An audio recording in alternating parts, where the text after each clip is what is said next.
अगला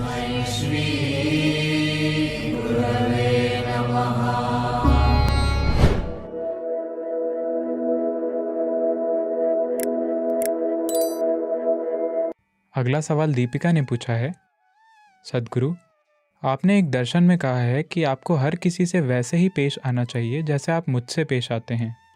सद्गुरु, आप करुणावतार हैं, लेकिन मेरे घर में एक अमानवीय दुष्ट प्राणी है। उसमें आपको देखना मुश्किल हो जाता है। इस परिस्थिति में मैं उससे कैसे निपटूं?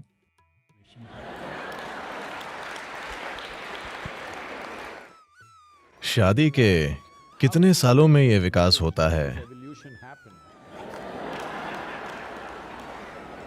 या ये एक पतन है? मुझे यकीन है कि एक समय में वो एक शानदार रोमांटिक बढ़िया आदमी थे। मैं नहीं जानता कि शादी के कितने सालों में वो एक दुष्ट जीव बन जाते हैं। और आपकी कितनी भूमिका है एक दुष्ट जीव के निर्माण में?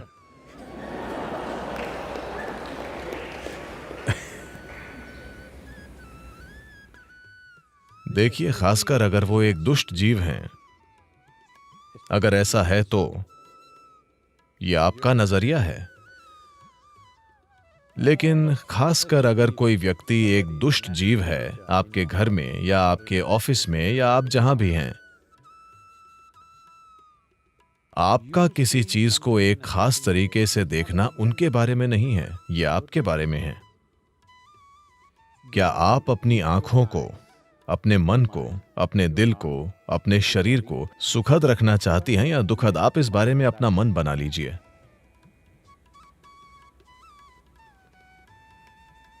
अब अगर आप उन्हें देखती हैं, मैंने कहा कि उस दुष्ट जीव को भी आप कृपया ऐसे देखें जैसे कि वो मैं हूं।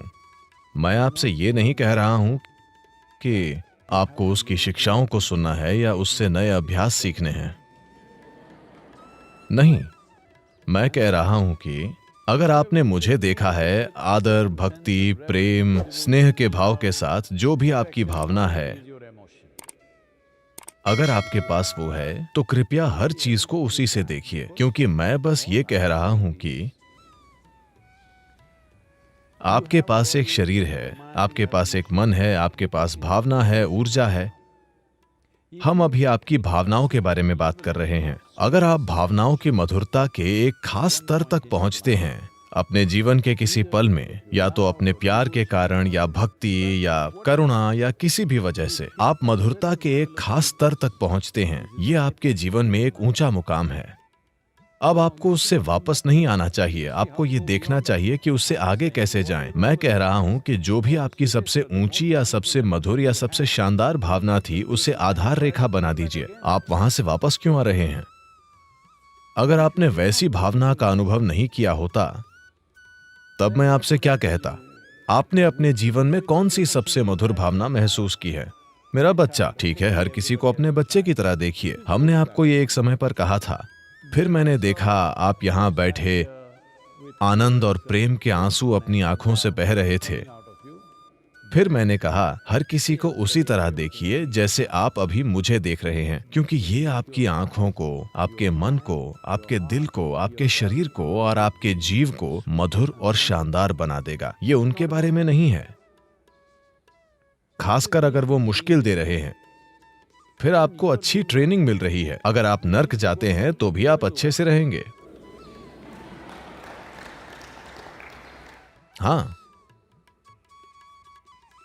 क्योंकि किसी ने आपको गारंटी नहीं दी है। क्या मैंने आपसे कभी कहा है कि मैं आपको स्वर्ग का टिकट दिला दूंगा? मैं आपको लगातार धमकाता रहा हूं कि चीजें यही होंगी। तो आपको समझना होगा कि यह आपके रूपांतरण के बारे में है। आपके साथ समस्या यह है कि चूंकि आपने वो क्या है, वैसे भी मैं कोई नाम नहीं लेना चाहता। आपने वो सारी रोमांटिक किताबें पढ़ी जब आप एक टीनेजर थे और फिर आपने हर तरह की चीजों की कल्पनाएं कर लीं। सबसे पहले तो आप खुद के साथ ईमानदार नहीं हैं। आपके हार्मोन असर दिखा रहे हैं। अचानक आप किसी को देखते हैं, वाह, मुझे यकीन नहीं होता वो इतनी सुंदर है, वो कितनी जबरदस्त है, वो कितना हैंडसम है, वो कितना अच्छा है, हर चीज जो वो करता है। आप खुद को बकवास से भर रहे हैं।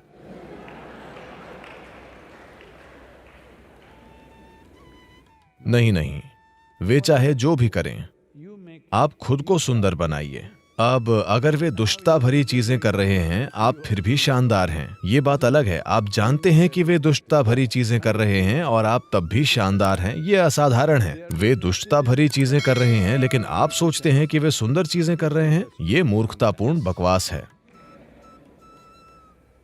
मैं आपको बताता हूं, कोई व्यक्ति जो भारतीय सेना में काम करता था, उसने मुझे ये बात बताई क्योंकि हम उसी तरह की परिस्थिति में थे कहीं और। तो उस समय वो ये बात बता रहे थे। वे पूर्वोत्तर इलाकों में ड्यूटी पर थे जहां हाथियों की काफी आबादी है। तो वो एक बटालियन के लीडर हैं।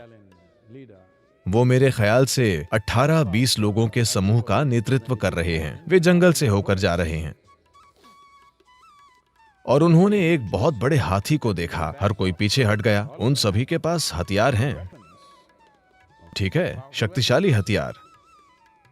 ये घुसपैठ रोकने वाला दल है। इसका मतलब वे पूरी तरह से हथियारों से लैस हैं। वो हाथी को 100 मीटर 200 मीटर की दूरी से मार गिरा सकते हैं, वो जहां से भी चाहें। लेकिन वे सब पीछे हट गए क्योंकि वे वहां उस मकसद से नहीं हैं। लेकिन वो मुझे ये इसीलिए बता रहा था क्योंकि इस तरह की एक परिस्थिति एक दक्षिण भारतीय व्यक्ति के साथ हुई। तो अचानक उस ग्रुप में एक तमिल आदमी था जो सार्जेंट यानी एक हवलदार था। उसने अपने हथियार नीचे रख दिए और कहा, गणपति आ गए हैं, गणेश गणेश। और वो एक मंत्र का पाठ करने लगा। वो किसी गणपति मंत्र को जानता था। वो जाप करने लगा। वो सामने दौड़कर हाथी के पास चला गया, बस 50 फुट दूर, और घुटनों के बल बैठ गया और जोर जोर से मंत्र का पाठ करने लगा। हाथी ने उसे देखा।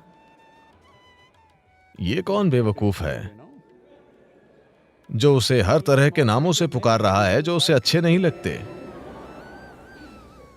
और ये लोग देख रहे हैं किस तरह का चमत्कार हो रहा है। हाथी बस वहां खड़ा है और ये आदमी अपने घुटनों के बल बैठा मंत्र का पाठ कर रहा है। हाथी बहुत तेजी से आगे बढ़ा और 2 सेकंड के भीतर या शायद 5 सेकंड में वो उस आदमी के ऊपर था। उसने उसे कुचल दिया, पीछे घुमा और चला गया।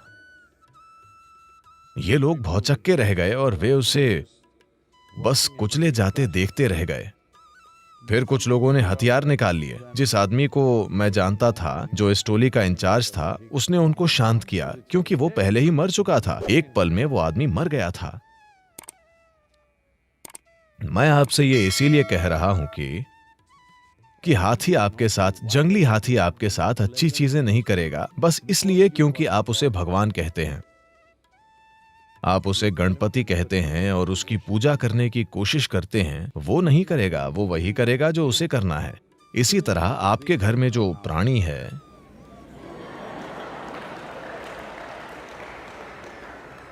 वो वही करेगा जो उसे करना है, जो भी उसका गुण है। मैं सिर्फ आपके बारे में बात कर रहा हूं। आप हमेशा जीवन को एक रिश्ते के रूप में सोचते रहे हैं। नहीं नहीं, मैं चाहता हूं कि आप समझें, आपके पैदा होने से पहले या जब आप पैदा हो रहे थे तब भी आपका अपनी मां के साथ भी कोई रिश्ता नहीं था। यह बहुत अलोकप्रिय होने वाली है, ये लोग मेरी आलोचना करेंगे, लेकिन कृपया इसे देखिए। आपका कोई रिश्ता नहीं है, हमारा बस एक अस्तित्व है। रिश्ता आपकी जरूरतों की वजह से बना। आपने उन्हें भोजन के रूप में देखा, आप उनके पास गए। आपने उन्हें अपने जीवित रहने के आधार के रूप में देखा, आपने उसे जल्दी से पहचान लिया। जिस पल बच्चा पैदा होता है, उसे किसी दूसरे पुरुष या किसी और महिला को सौंप दें और उन्हें बच्चे की सभी जरूरतों का ध्यान रखने दें, बच्चा तुरंत उनके पास चला जाएगा। ये पूरी सोच कि आपको लगता है कि वो आपके पास आ रहा है क्योंकि आप मां हैं और आपने उसे पैदा किया है, नहीं, सिर्फ जरूरतों के कारण। वरना केवल अस्तित्व है। यह अस्तित्व या तो सचेतन हो सकता है और एक अद्भुत उपस्थिति में रह सकता है और इसके लिए उपलब्ध हो सकता है, या बस सर्कस करता रह सकता है। शुरू में आपकी माँ सब कुछ थी, वो सबसे अद्भुत प्राणी थी, और फिर आप बड़ी हो गईं, आप एक किशोर बनी और आपने एक लड़के को देखा, वो सबसे शानदार आदमी था पूरी दुनिया में। जब आपकी माँ बीच में आई, अचानक आपको उनसे नफरत होने लगी। हेलो, जब वो आदमी आया वो सबसे सुंदर था, फिर वो एक दुष्ट प्राणी बन गया, या आपने ऐसा सोचा। अब आप सोचती हैं कि वो सबसे बुरा इंसान है। ये चलता रहता है। मैं चाहता हूँ कि आप समझें कि सुंदरता और बुराई दोनों आप बना रहे हैं। मैं आपसे ये बनाने के लिए, मैं आपसे ये सोचने के लिए नहीं कह रहा हूँ कि ये व्यक्ति जो कुछ भी कर रहा है वो शानदार है। ये जीवित होने का एक मूर्खतापूर्ण तरीका है। ये सिर्फ इतना है कि अगर आप सब कुछ देखते हैं तो आपके पास जो भी चरम अनुभव है उसे आधार बनाएं। This is growth. यही विकास है। आपने सांप और सीढ़ी का खेल खेला है। Swing, swing. आपने वो खेल खेला है, सांप और सीढ़ी का खेल। जब आप इस खेल को खेलते हैं तो आपका इरादा एक बार सीढ़ी चढ़ने के बाद वापस आने का नहीं होता।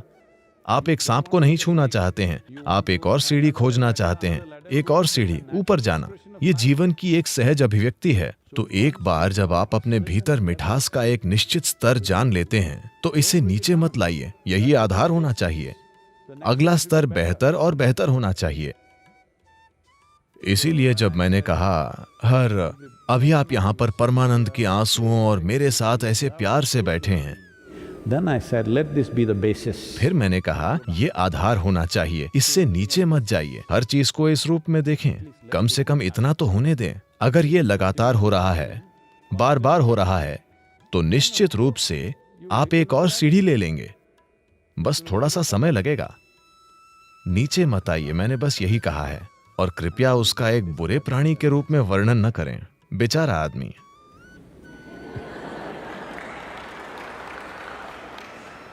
This happened.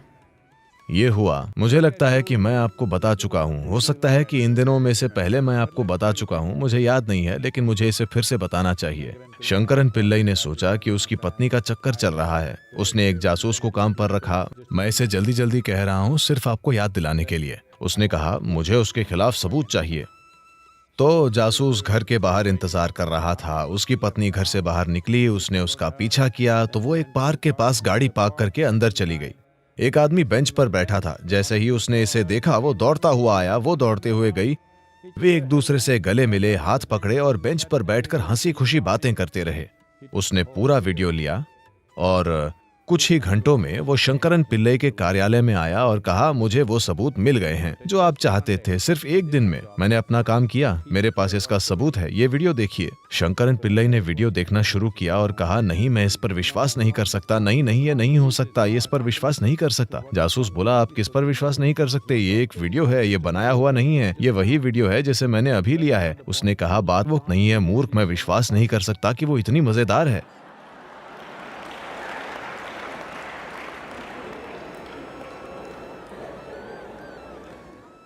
इसलिए After 15 days is over, 15 दिनों के बाद जब आदमी कहीं दूर चला जाता है तो आप देखेंगे कि वो कितना मजेदार था।